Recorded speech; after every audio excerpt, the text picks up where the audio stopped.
Noutra ocasião, ele entrou na sinagoga e estava ali um homem com uma das mãos atrofiada.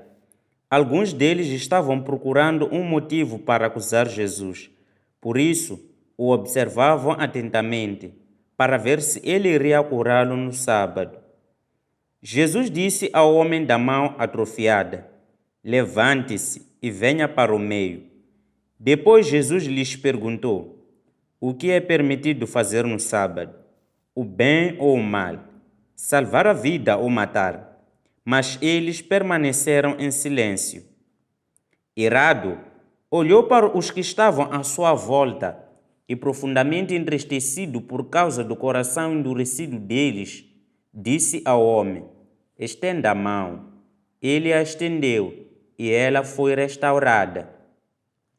Então os fariseus saíram e começaram a conspirar com os herodianos contra Jesus sobre como poderiam matá-lo. Jesus retirou-se com os seus discípulos para o mar e uma grande multidão vinda da Galiléia o seguia. Quando ouviram a respeito de tudo o que ele estava fazendo, muitas pessoas procedentes da Judeia, de Jerusalém, da Idumeia, das regiões do outro lado do Jordão e dos arredores de Tiro e de Sidom foram atrás dele.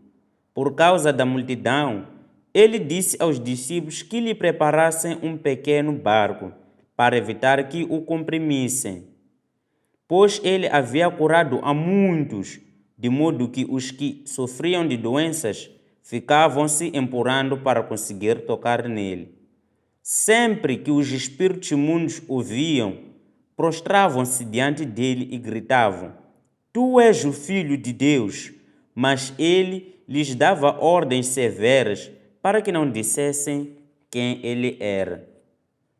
Jesus subiu a um monte e chamou a si aqueles que ele quis, os quais vieram para junto dele.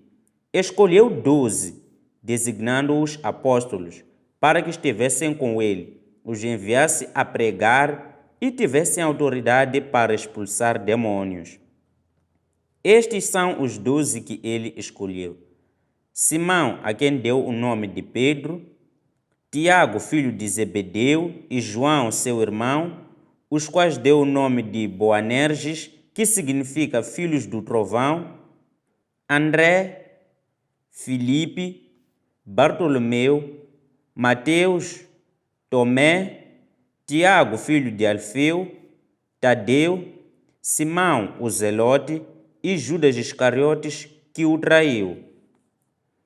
Então Jesus entrou numa casa e novamente reuniu-se ali uma multidão, de modo que ele e os seus discípulos não conseguiam nem comer.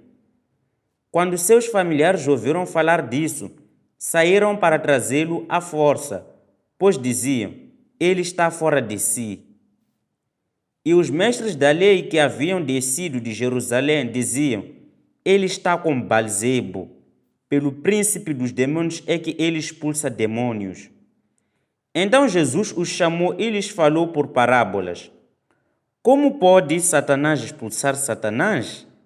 Se um reino estiver dividido contra si mesmo, não poderá subsistir. Se uma casa estiver dividida contra si mesma, também não poderá subsistir. E se Satanás se opuser a si mesmo e estiver dividido, não poderá subsistir. Chegou o seu fim. De fato, ninguém pode entrar na casa do homem forte e levar dali os seus bens, sem que antes o amarre. Só então poderá roubar a casa dele.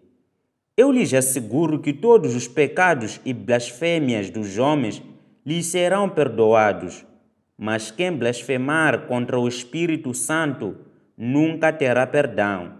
É culpado de pecado eterno. Jesus falou isso porque eles estavam dizendo: Ele está com um espírito imundo. Então chegaram a mãe e os irmãos de Jesus. Ficando de lado de fora, mandaram alguém chamá-lo. Havia muita gente assentada ao seu redor e lhe disseram: Tua mãe e teus irmãos estão lá fora e te procuram. Quem é minha mãe e quem são meus irmãos? Perguntou ele. Então olhou para os que estavam assentados ao seu redor e disse: Aqui estão minha mãe e meus irmãos. Quem faz a vontade de Deus, este é meu irmão, minha irmã e minha mãe.